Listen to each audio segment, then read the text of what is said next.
Bonjour à tous, on se retrouve pour un de mes moments préférés de l'année, à savoir le reveal de toute la collection donc des Jersey City Edition, avec la saison qui commence demain. Euh, c'est un peu le moment de faire sa liste pour le Père Noël.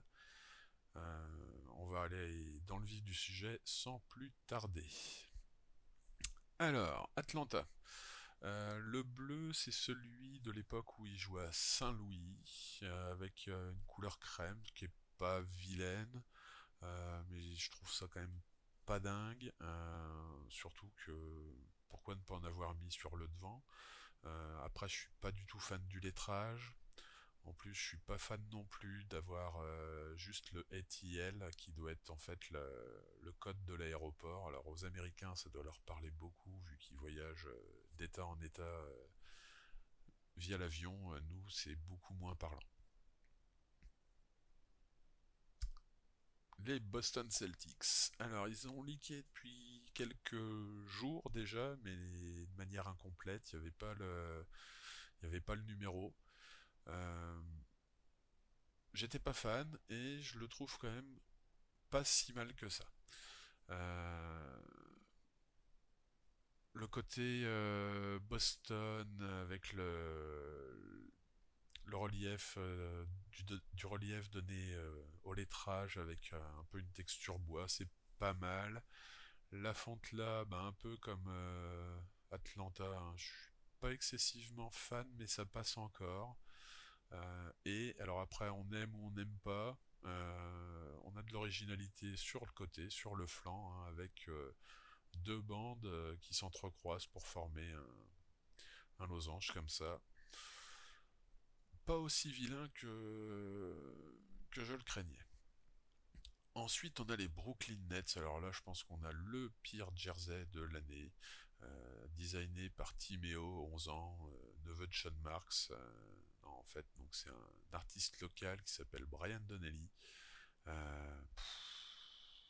Ouais, non, vraiment, vraiment pas fan, hein. On est loin du niveau des jerseys Basquiat des 2 dernières années, hein. Les Charlotte Hornets. Alors, pas sous le charme, mais il y a des détails quand même assez intéressants, hein. On retrouve la forme de dard là sur le B et sur le City. Euh, on a un motif qui donne un peu de relief sur le flanc. Après, c'est couleurs traditionnelles de Charlotte avec du doré.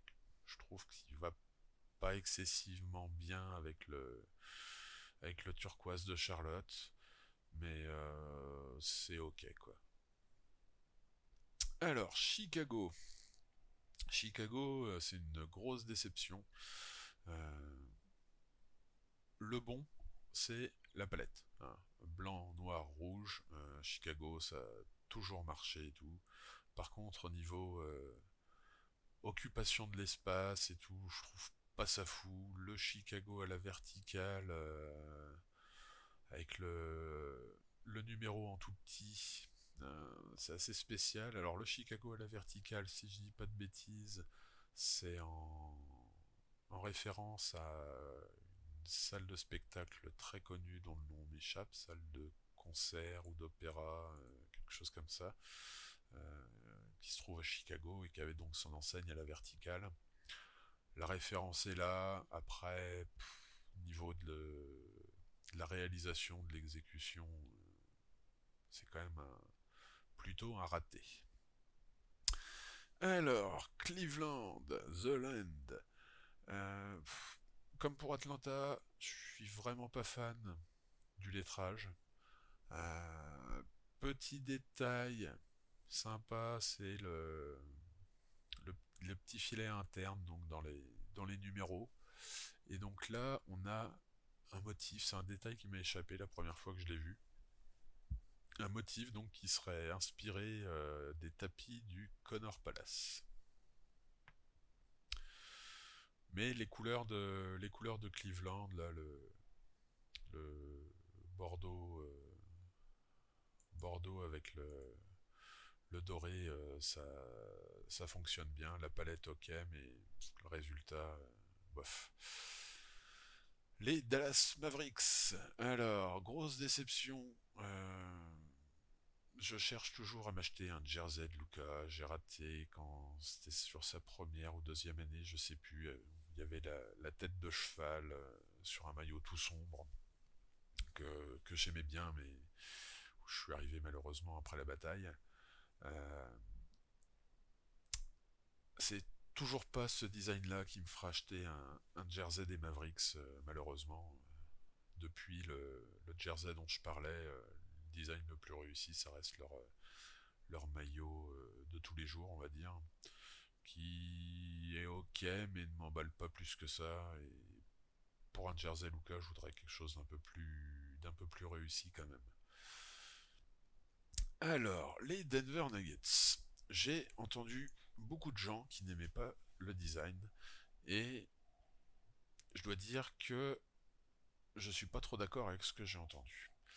Euh, je le trouve pas mal, même si je pense qu'ils auraient pu faire beaucoup mieux avec quelques changements très simples. On trouve le bleu à l'intérieur, étrangement. Euh, on l'a aussi ici, je vais revenir dessus. Petite originalité, donc les deux coutures horizontales là. J'aime bien le design des montagnes avec les petits filets empilés les uns sur les autres et puis la couleur des filets qui forment un dégradé pour l'atténuer un peu. Par contre, le 52-80, je le trouve beaucoup trop gros. Donc on a le jaune hein, des Nuggets de ces dernières années, donc pas de souci. Mais par contre, ça attire beaucoup trop l'attention. On voit plus que ça, et c'est dommage quand on voit qu'il y a un peu de travail de détail, de finesse, un beau design réalisé sur les montagnes. Limite, je pense que ça gagnerait, faudrait faire l'essai, à avoir les lettres en noir, mais avec juste un filet jaune, ou alors, si on garde les lettres en jaune, les mettre plus petites, quoi. Vraiment plus petites. Et autre chose que je trouve dommage, donc le liseré un peu bordeaux là, pourquoi ne pas l'avoir mis également sur les manches, les passages de bras quoi. Mais je le trouve vraiment pas si mal. Trouve qu'on, je, je trouve qu'il faudrait pas grand chose pour en faire un très beau jersey. Donc les Pistons. Alors les Pistons, je crois qu'il a été révélé il y a pas mal de temps et en fait je m'en souvenais plus. Je m'en souvenais plus. Il faut dire les choses, hein, très fade. Hein. Juste des petits liserés de couleur ici et là. Je pense que le Detroit aurait gagné à être coloré. Euh, Vraiment dommage. Par contre, le détail vraiment sympa, c'est la bande sur le flanc avec des os croisés comme ça. Pourquoi pas. Mais dans l'ensemble, c'est pas vraiment une réussite. Les Golden State Warriors. Alors, je suis déçu, un peu comme les Nuggets, je pense qu'on n'est pas passé loin d'avoir un super beau jersey. San Francisco, ça fait beaucoup de lettres. Ça fait beaucoup, beaucoup de lettres. Au point qu'ils sont obligés donc de tordre la ligne de base pour le faire tenir. Je suis vraiment pas fan de cet effet-là. Par contre, le reste du jersey, j'ai envie de dire c'est un sans faute.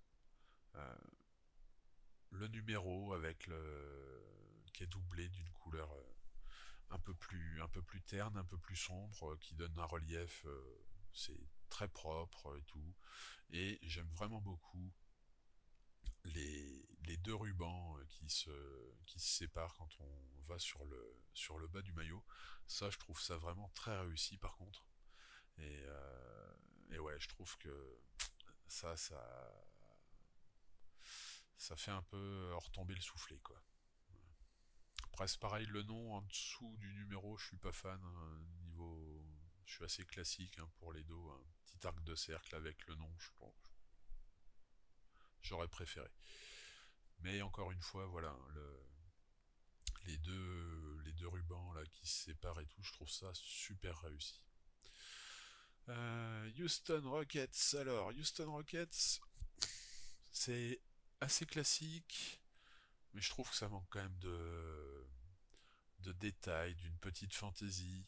En plus, le remplissage donc du numéro en rouge est super épais comparé au H-Town qui est ici. Hein, donc H-Town, il n'y a que 5 lettres. Euh, Vu la façon dont c'est écrit, je pense pas que c'était jouable de mettre en plus gros pour compenser l'écart entre les deux. Mais ouais, ça manque vraiment de quelque chose. Par contre, le petit détail que j'ai aperçu récemment, c'est les autographes d'Hakim et de Clyde Drexler en bas, qui est sympa, mais qui me fera pas acheter le maillot pour autant. Oui, j'ai dit maillot. Les Indiana Pacers. Alors celui-là, j'étais vraiment dubitatif au début. Et au final, je le trouve plutôt pas mal. Alors, pas S-tier, hein, mais je pense que c'est un de ceux qui font remonter la moyenne. On a les couleurs d'épaisseurs, mais en plus lumineuses, moins saturées qu'à leur habitude. Euh, le côté splash de peinture, je trouvais ça un petit peu enfantin, on va dire, la première fois que j'ai vu le jersey, mais je trouve que ça marche pas trop mal. En plus, on a la bande sur le flanc donc, qui a l'air de se rétrécir et tout. C'est une petite attention sur les détails assez sympa. Et au final, alors, j'aurais préféré que ça soit marqué Indiana, mais le doublage en bleu aurait dû être beaucoup plus discret. À mon avis, ça aurait pas fonctionné. Donc ouais, Indie, ça me fait bizarre, mais je trouve que ça marche quand même plutôt pas mal. En tout cas, ça fait partie des jerseys plus que j'apprécie plus que la première fois que je les ai vus en tout cas. Moi, je dirais qu'il est dans la moyenne supérieure sur cette année. Les Clippers, il n'y a pas grand chose à dire. Je sais pas vraiment quoi dire. Le ballon de basket sur le i, oui, ok. Bon, un enfant de 5 ans aurait eu l'idée. La police, les couleurs, c'est pas catastrophique, mais ça a assez peu d'intérêt, quoi. Je trouve, au final. Alors, les Lakers, ils ont l'avantage d'avoir une palette qui fonctionne extrêmement bien. Violet, jaune, que ça soit sur du blanc, du noir, voilà. Donc la palette, oui. Par contre, je trouve que sur les lettres, donc qui sont jaunes avec un liseré violet, ça marche beaucoup moins bien que sur le numéro. Après, beaucoup de gens n'aiment pas trop ça, l'effet pyramide sur le Los Angeles. Alors après, si c'était un nom de ville plus long, sans espace, ça fonctionnerait probablement mieux. Par contre, c'est un design historique. Je sais plus si c'était sur les maillots portés ou les survêtements d'entraînement et tout. Donc ça se justifie pour un Jersey City Edition. Euh, ouais, les gens n'aiment pas trop, mais ça me pose pas plus de problèmes que ça. Les Memphis Grizzlies. Alors, on retrouve une marque qui est sur leur précédent jersey, euh, le MEM, version minimaliste au possible, euh, ce qui est une masterclass de design et de minimalisme à l'ancienne. Par contre, on a l'impression qu'il n'est pas fini, quoi. Enfin, je sais pas, il manque une touche de couleur ou quelque chose. J'aime bien cette partie-là, mais dans l'ensemble, je trouve que ça fonctionne pas trop. Alors, le hit culture. Euh, Franchement, c'est un des plus catastrophiques, je trouve, avec avec les Nets. Alors peut-être pas autant que les Nets, mais voilà, c'est un des pires, je trouve, de cette année. Euh, je sais pas à quoi ça tient, avoir le hit en plus gros, que ça soit la texture un peu béton fissuré et tout, du culture, et puis ça fait bizarre d'avoir donc ce mot culture en plus sur le jersey. Non, ça fonctionne pas. Ça fonctionne pas, je trouve. Alors, les Milwaukee Bucks. Alors, celui-là, il y a un truc qui m'avait échappé la première fois que je l'ai vu, c'est le côté moucheté.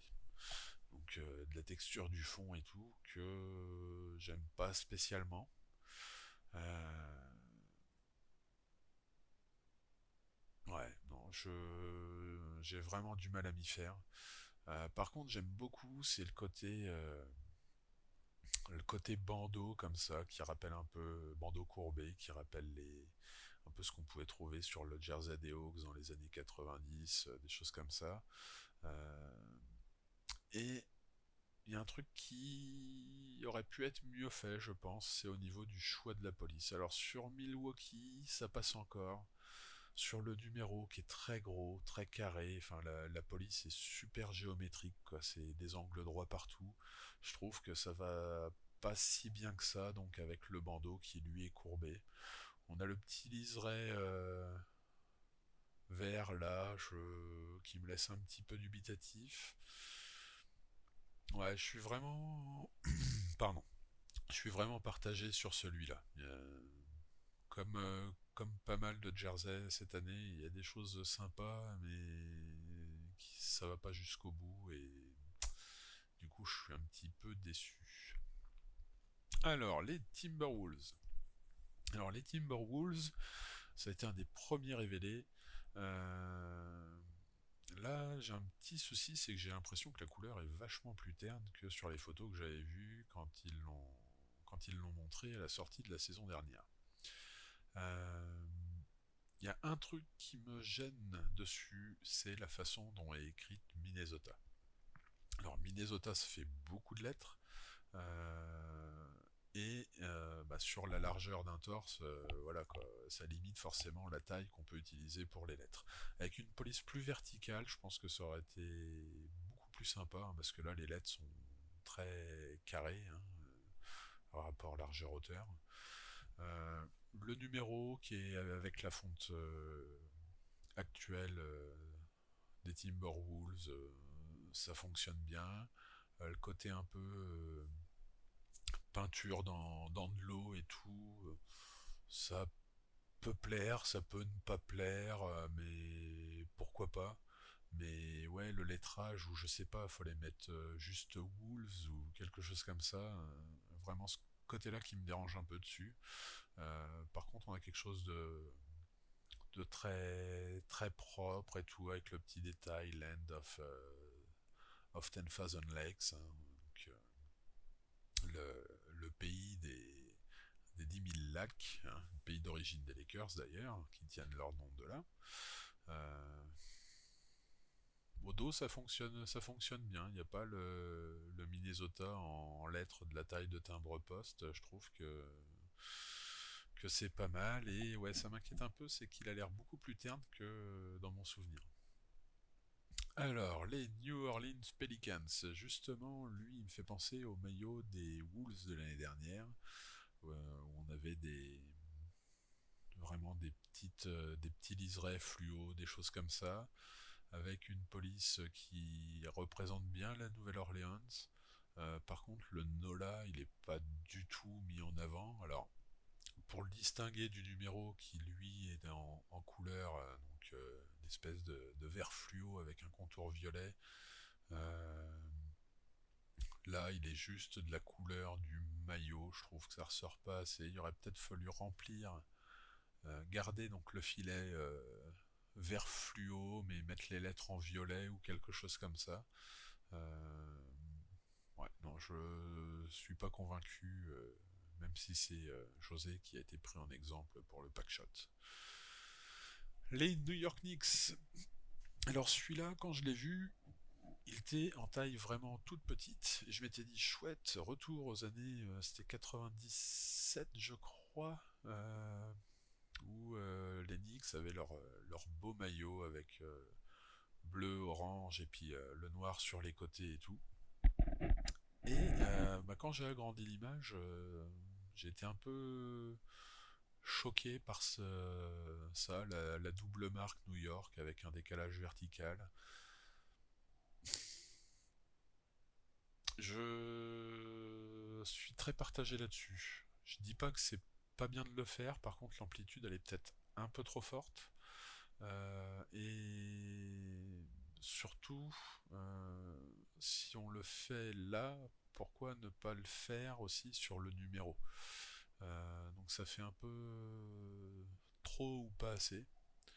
Je trouve que avec juste le New York comme ça fonctionne pas. Euh, je pense qu'avec une amplitude moindre et le même effet sur le numéro, ça aurait pu rendre un peu mieux. Par contre, le truc sympa, c'est les petites rayures verticales là qui, qui me plaisent bien.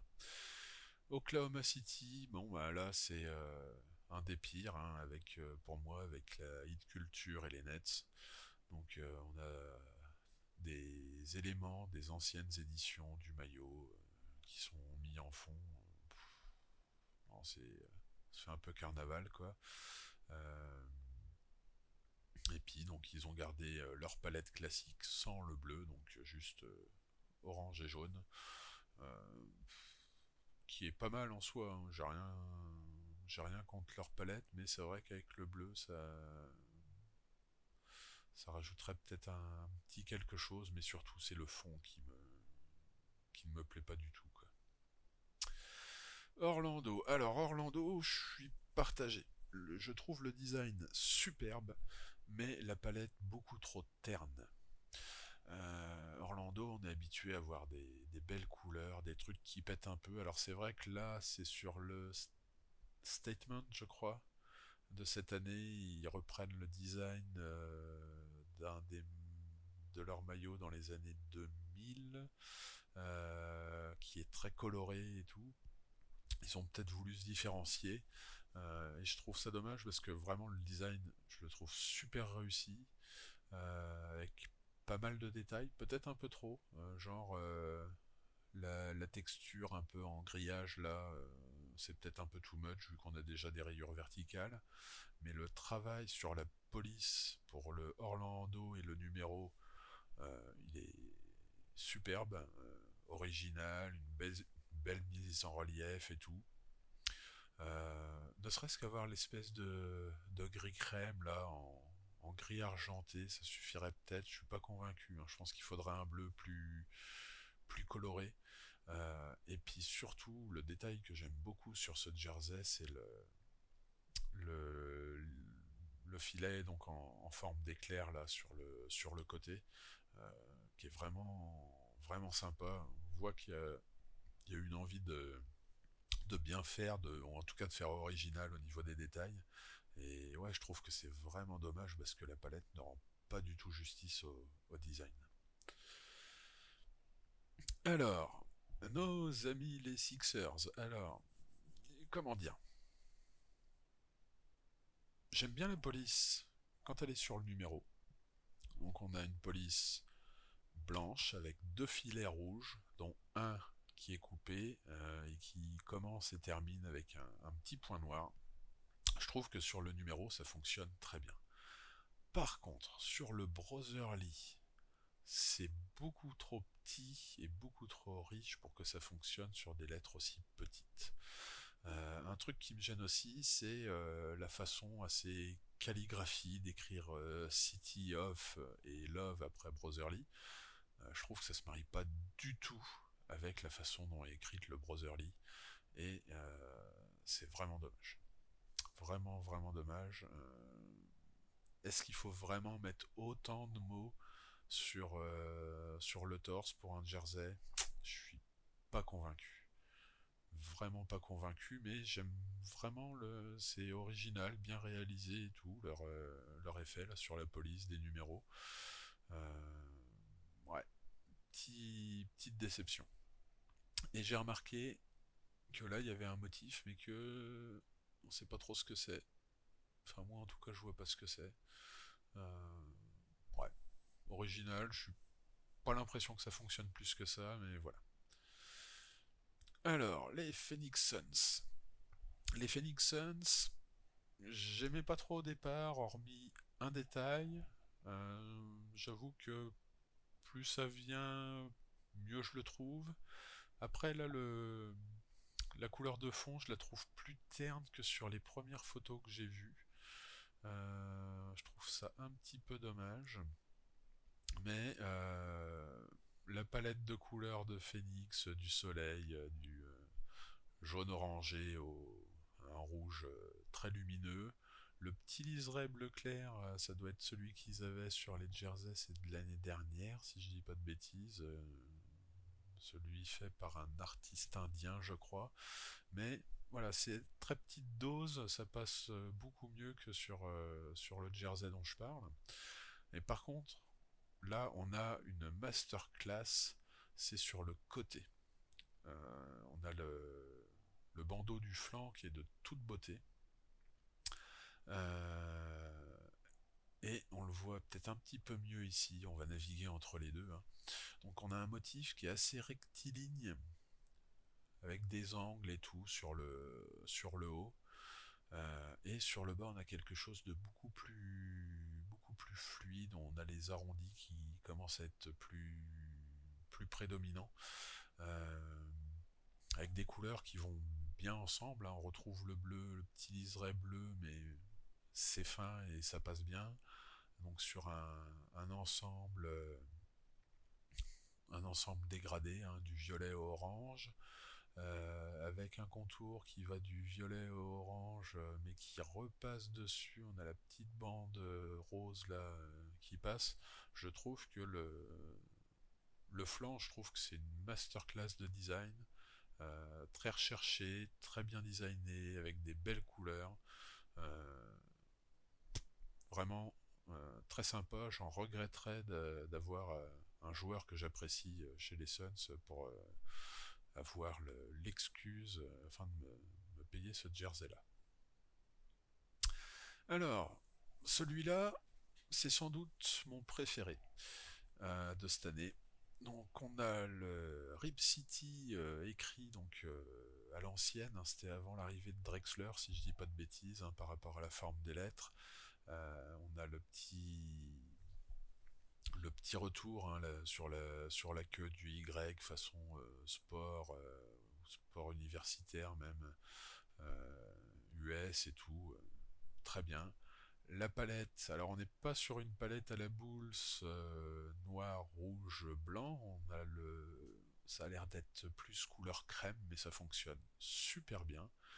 Euh, Mon seul regret sur ce jersey-là, donc on a le motif tartan, hein, le motif tartan qui est une référence au pantalon, si je dis pas de bêtises, de leur coach légendaire Jack Ramsey, euh, dont ça doit être la signature ici, je suppose.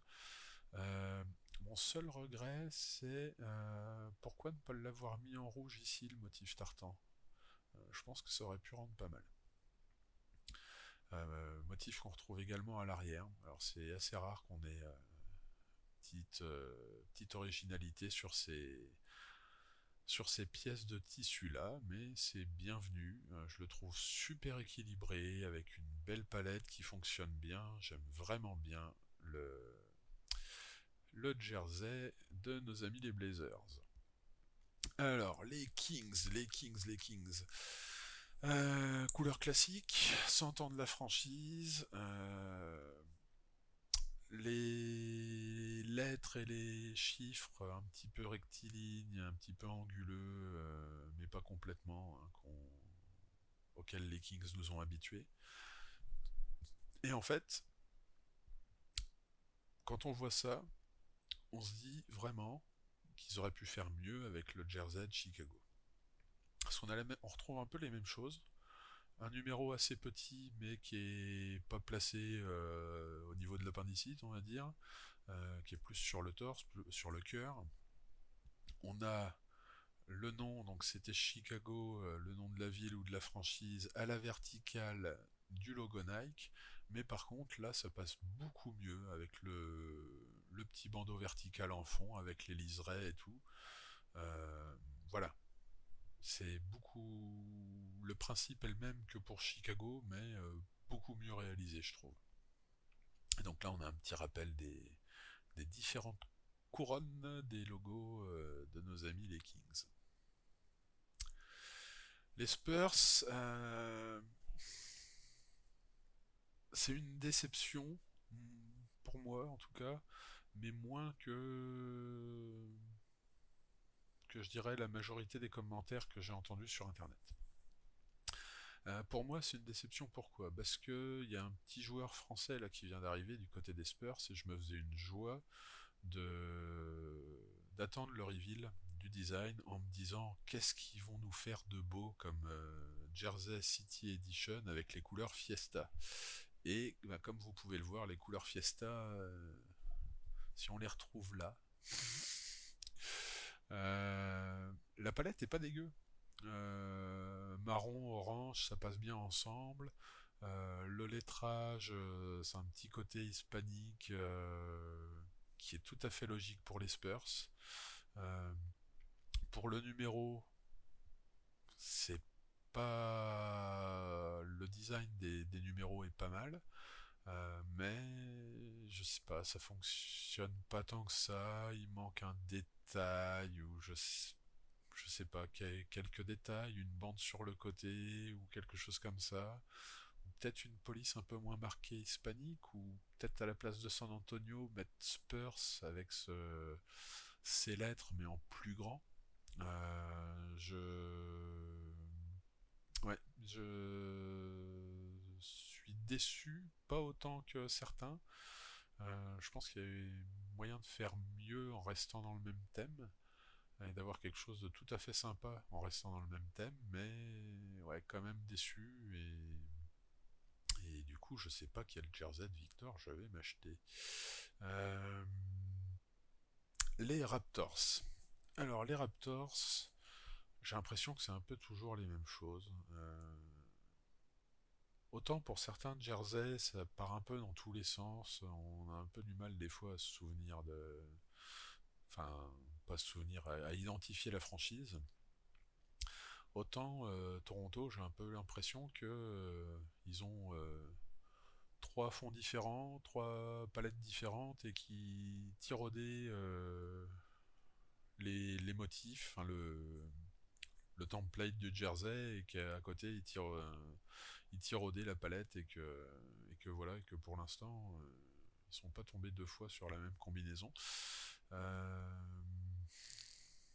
ouais, pas pas cata, mais j'espérais quelque chose d'un peu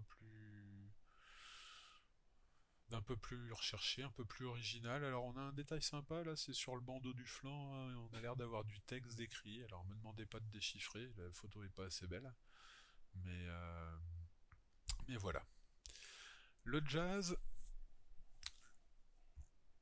je l'aime bien. Je pense qu'on aurait pu faire encore mieux. Alors, c'est un rappel du Jersey, ce qu'ils le mettent de 96 à 2004, hein, où on avait donc la montagne avec le lettrage jazz très, très dynamique, hein, avec le- l'inclinaison. Euh, donc cette fois-ci, c'est Utah qui est marqué, pas jazz.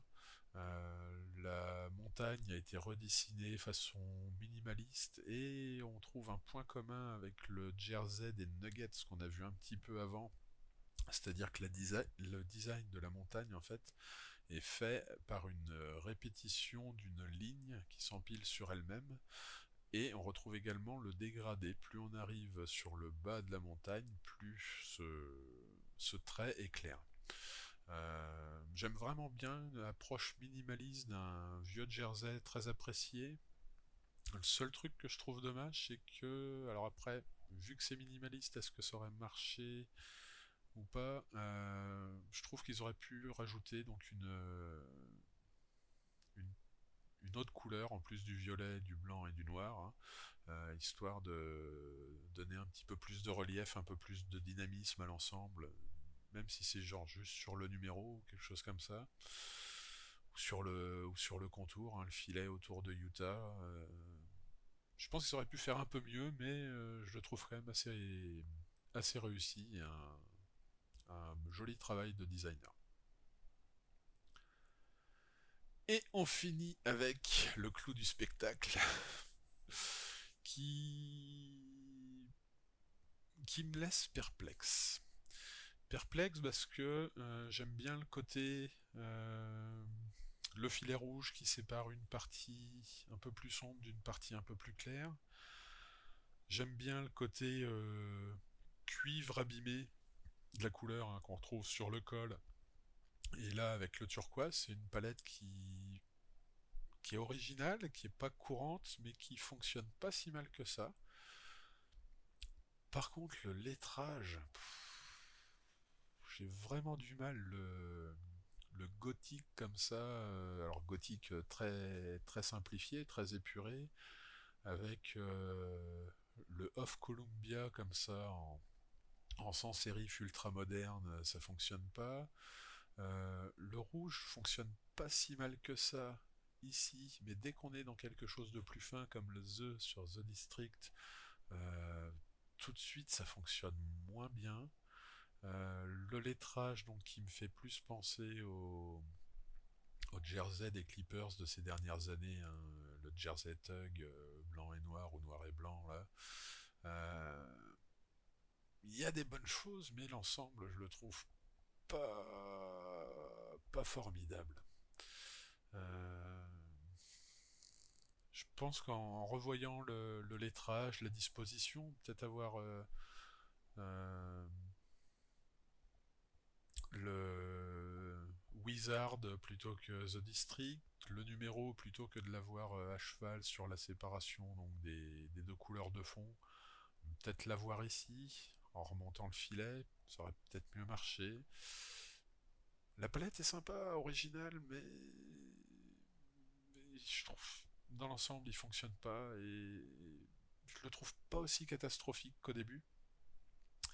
Mais mais ouais, c'est un rat, pas un raté, mais une occasion manquée, je dirais.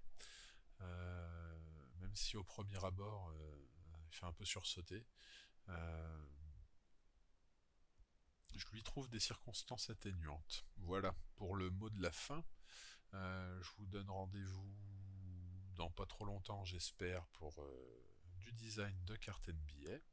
Et je vous dis bonne journée. Au revoir.